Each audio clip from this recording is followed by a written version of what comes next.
2 человека пострадали в результате аварии на Горьковском шоссе. В вечерний час пик там столкнулись 3 автомобиля. Предполагаемая виновница аварии — автоледи, сидевшая за рулем «Шевроле Спарк». Немаловажную роль в произошедшем сыграла нехватка опыта в вождении. Обо всем по порядку Алия Хайрудинова. Травма руки. У моего пассажира. В помощи медиков нуждались 2 человека. 38-летняя женщина, водитель автомобиля «Шевроле Спарк», и 36-летний пассажир автомобиля «Киа», в который она врезалась. Оба получили ушибы и после осмотра отказались от госпитализации.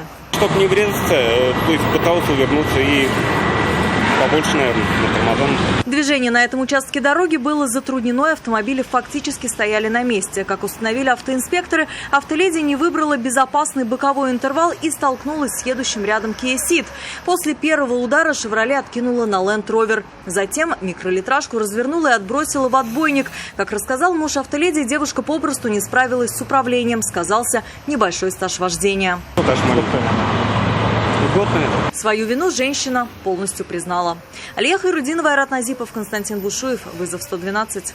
Мы делаем вам вызов. Смотрите одну из самых рейтинговых программ о происшествиях в Татарстане на нашем сайте tnv.ru.